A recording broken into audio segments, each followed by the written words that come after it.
4 years ago, Washington journalist Mark Leibovich desperately wanted a break from politics. So he set off to profile the quarterback of his beloved New England Patriots, Tom Brady. But he soon figured out President Trump is always ready for some football. Tom Brady is a very good friend of mine. He's a great guy. For those of you that don't know him, he's a very honorable guy and an honest guy and a truly great athlete. Do we love Tom Brady, by the way? Do we love? Right? Huh? Is he the greatest? Tom Brady was saying all these great things. Trump is a winner. He's my friend, and he is my friend. He's a great guy. But, you know, when Tom said that, I have to say, in New England, you cannot have a better reference than the great Tom Brady. Do we agree? Tom Brady. Great guy. Great guy. Great guy. Great friend of mine. Great champion. Unbelievable winner. He called today, and he said, Donald, I support you, you're my friend, and I voted for you. In his new book, Big Game, The NFL in Dangerous Times, Leibovich explores the relationship between the National Football League and politics during the Trump era. I recently sat down with him to discuss his work. Donald Trump, for the better part of 4 decades, has wanted into this most exclusive of billionaire boys clubs, and no one has ever given him the time of day. He has his nose pressed up against the glass. He had a team in the USFL, the New Jersey Generals, back in the 80s. They folded after 3 years. He's never gotten in. Most recently, he tried to buy the Buffalo Bills in 2014. That didn't work. As a consolation prize, he wound up in the White House. And what do you think the allure was? It's spectacle. It's being in the middle of this great frenzied reality show where everybody is watching, and it is a circus, and it's unscripted, but at the same time, it's over the top pageantry, and it's violence, and it's so much of what, you know, he sort of stands for in some ways. He just wanted to be part of the circus. This intersection, though, of Donald Trump and the Patriots has been really fascinating to watch unfold. And specifically, let's talk about Tom Brady, Bill Belichick, and Robert Kraft.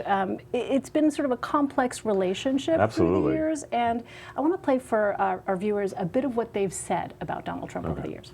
He's a guy who likes winning like you. You think he's got what it takes? I hope so. That would be great. Be a putting green on the White House lawn, I'm sure of that. Our friendship goes back many years, and I think anybody that's spent more than 5 minutes with me knows I'm not a political person. My comments are not politically motivated. I have a friendship and a loyalty to Donald. I write hundreds of letters and notes every month. Doesn't mean I agree with every single thing that every person thinks about politics, religion, or other subjects. Yeah, I talked to my wife. She said I can't talk about politics anymore, so I think that's a good decision made for our family. I'm not talking politics at all. Yeah. Why? Because I just want to focus on the positive aspects of this game. The president has been a great friend of mine for over 20 years. And, you know, in one of the most difficult times of my life, he was there for me. So help us understand the relationship there among those 3 men and Donald Trump. So I've tried to explain this away. I've tried to, you know, understand it for many, many years, because this was obviously the New England Patriots represent 6 states in New England, all of whom voted for Hillary Clinton. This was right in the middle of it. You have a lot of sort of conflicted fans who would love nothing more than to think about something other than politics. Like, I think you sense a lot of these people don't want to be thinking about politics, but it infringed. I think when you're at a certain station of fame and wealth and notoriety, and you get to call each other when you win Super Bowls or win the presidency, I mean, a stratosphere that I'm not really able to understand. It's the super famous. It's just a whole other level that they operate under. I do take the coach at his word that he's not a terribly political person. I know Tom isn't. You know, Robert Kraft is given predominantly to Democrats over the years, so it is complicated, but basically it comes down to this really, really rich, famous guy friendship that I sort of just put it in that category, but obviously it creates a lot of friction because politics is something that people rightly feel something very strongly about. Politics did sort of come to take over at least the outside perception of what the Patriots represented. Can you talk about that? Yeah, I mean, again, I, as a Patriots fan, I didn't particularly like this. I think many Patriots fans would have loved to have just like watched a football game, but I do remember, and this was about 2 weeks after Donald Trump was inaugurated. Very politicized time. The Muslim ban happened within days of this. Incredible divisions are happening in this country. The first Super Bowl was between the Patriots and the Atlanta Falcons. You had Trump publicly adopting the Patriots as his own. They became basically the de facto team of Make America Great Again. The Atlanta Falcons, representing a city whose fan base is about 40% African American. Rise up is their slogan. It became this proxy battle for our national divorce. And I'll never forget just like watching Twitter, just like during that whole game, and like, you know, Atlanta goes up 7-0 and someone's writing, the American people 7, Donald Trump nothing. And I mean, you just couldn't watch this beautiful comeback, especially if you're rooting for my team, play out on the field without thinking it's part of something bigger, and that if you're rooting for this team to come back, you're rooting for Donald Trump. It was unique, and it was also a signal that football might be changed for good. So football might be changed for good, maybe. What about in Massachusetts, the place where you grew up? I mean, is there sort of this moral grappling with this perception? You don't think so? I don't think so. I mean, I think, though, that there's a lot of cognitive dissonance. I mean, look, I have a lot of very anti-Trump friends. Many of them are related to me. It's obviously complicated being a member of the press, working in Washington, you know, covering politics in this day and age when Donald Trump is calling us the enemy of the people. But basically, we try to keep it simple. Just do our job, try to stay focused on this. And I do think that at the end of the day, many people who are football fans who are declaring themselves to be done with football over some political reason or some national anthem thing, or maybe they're upset that Colin Kaepernick doesn't have a job, maybe they're upset that there's no policy against kneeling during the national anthem. If there's a great game on TV, they're probably going to be drawn back into it, and that's what you see over and over again. So football basically redeems itself by way of its football. Let me ask you about Colin Kaepernick, because in the book, as you did in your reporting at the time, you take us inside what was supposed to be a secret meeting here, in which you obtained a recording. I love those secret meetings. Those are the best kind. Yeah. Somehow I'm not surprised at all that you were able to obtain that. But what was the dynamic that played out as that Colin Kaepernick situation was unfolding? Well, first of all, that meeting was there were 12 players that Roger Goodell sort of handpicked to come in to Park Avenue, and 12 owners that were representing the owners. And the thing that jumped out at me was twofold. The degree to which, one, the owners and the players were just talking over each other. You had players concerned, you know, almost to a person about why doesn't Colin Kaepernick have a team? Why is this happening?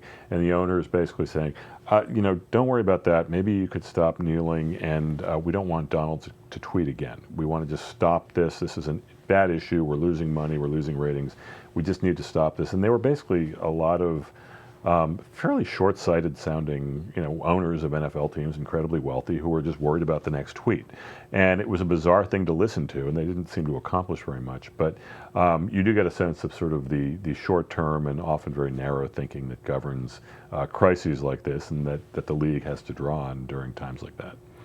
You write that the president's attacks on Kaepernick, quote, draw from the faith of fans at the expense of easy foils.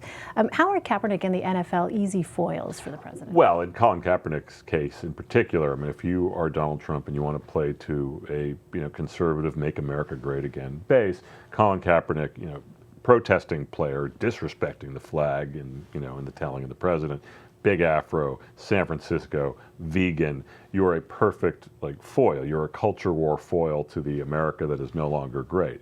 And so you're the incarnate of political correctness gone amok, just something other, and the other pole on the divisiveness that is our country right now. So the NFL, what used to be one of the most unifying institutions in the country, has now become one of the most divided sports brands or divisive sports brands we have, and I think that's a perfect example of that. One of the chapters in your book is called Dings, ? And dings is a term that was used to talk about the concussions, essentially, that players would suffer through. They used to call them dings. I'm dinged, yeah. Which, as you point out, sort of is a euphemism for the effects that we now know to be quite severe.